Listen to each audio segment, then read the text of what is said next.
Hello, Kamatuklas! Welcome back sa isa na namang pagtuklas ng aralin sa mathematics. With this video presentation, we will be working with constructing bar graph like this. And let's start.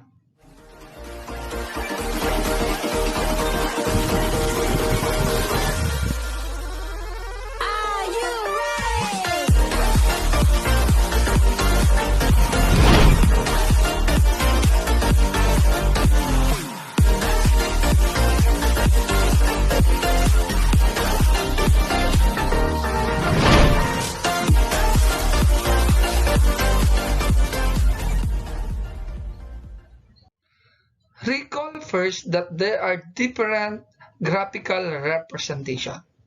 At ang isa doon ang ating i-construct sa presentation na ito. And that is bar graph. A bar graph is a graph that is represented by a vertical or horizontal rectangle with the bases representing class intervals or categories and the height representing frequency. So let's begin constructing bar graph. And these are the steps in constructing bar graph. The first step is to draw and label the x and y axis or the horizontal and vertical lines. So that's the first thing that we will be working. Papakita natin yan later kung paano. And the second step is to draw appropriate size bars for each category. So yan lang yung ating susundin na step to illustrate a bar graph. So and let's begin with an example. Consider again that we will be graphing or construct the bar graph of the favorite type of movies. So we'll be talking of drama, action, romance, horror or suspense, and comedy. Kunyari, we asked to choose kung alin yung kanilang usual na pinapanood. 5 yung sumagot sa drama, 3 sa action, sa romance ay 7, sa suspense ay 2, sa comedy ay 4. By the way, this presentation is by category. There are instances na by class yung titignan natin. But this time, category tayo na favorite type of movie. So let's have this one. We need to draw and label the x and y axis. So lagay natin. Ito yung ating y-axis at ito yung ating x-axis, yung red one. Sana nakita natin, ito yon at saka ito. Okay, then we are about to label that. So dito sa baba, sa horizontal or sa x-axis, ito natin nilalagay yung favorite type of movie. At dito naman sa y-axis, yun yung frequency. So lagay na natin, we have drama. Sulat nyo lang yung mga category na nakita. Okay, so we have that.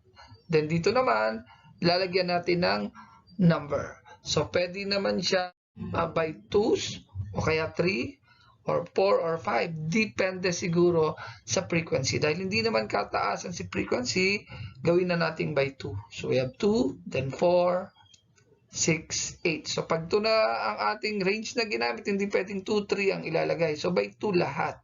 Okay, so we have that. Then after that, draw appropriate size bars for each category. So magdodraw na tayo ng bars.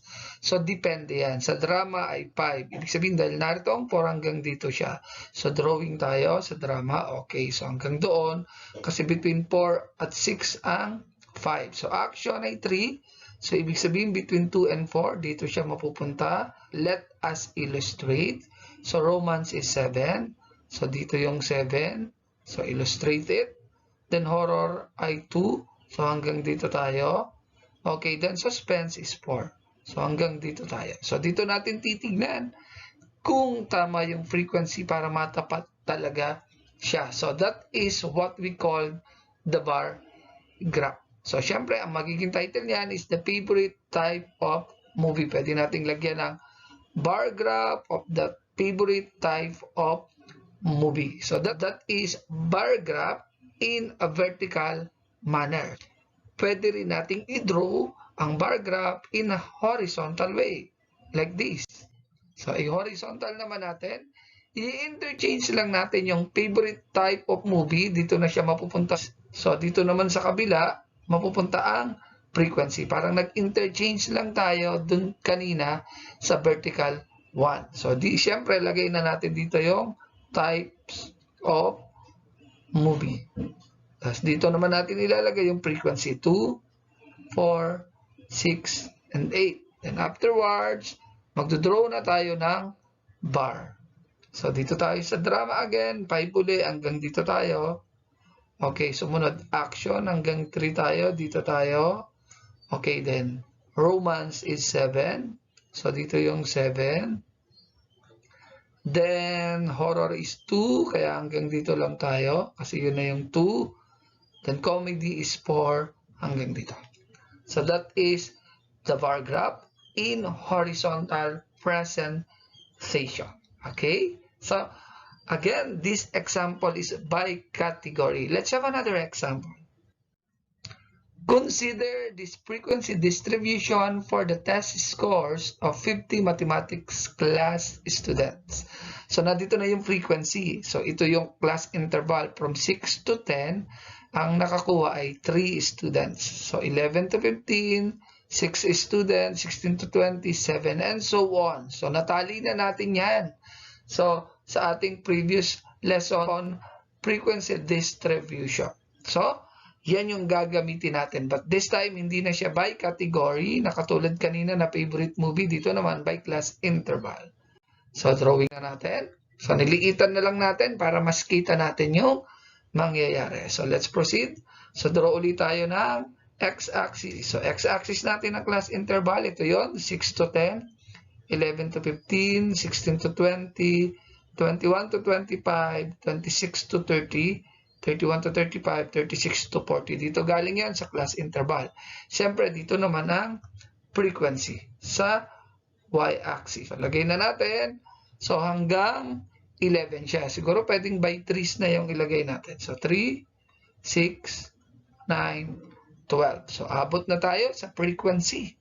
So, ang 6 to 10 natin ay 3. So, ibig sabihin hanggang dito yung bar. Okay? Then, ang 11 to 15 ay 6. So, hanggang dun tayo. Okay? Then, 16 to 20 ay 7.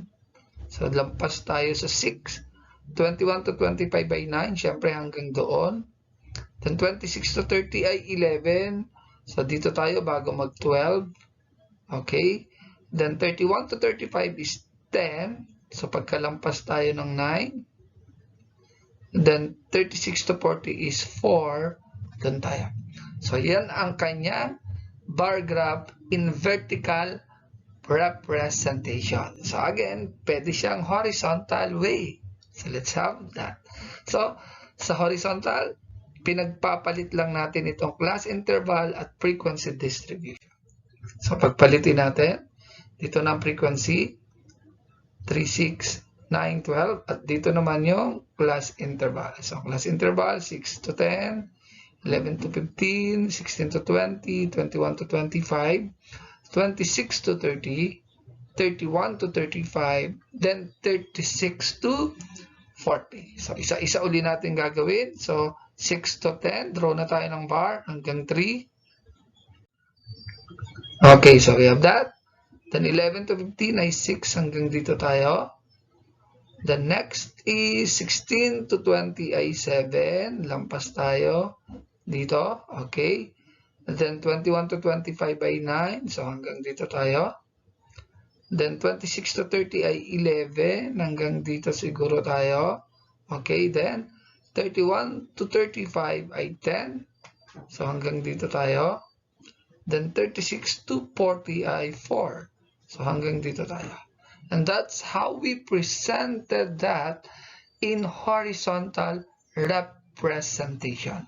Okay? So, sana naintindihan na natin kung paano mag-construct ng bar graph either horizontal or in a vertical manner. That's all, Kamato class. God bless us.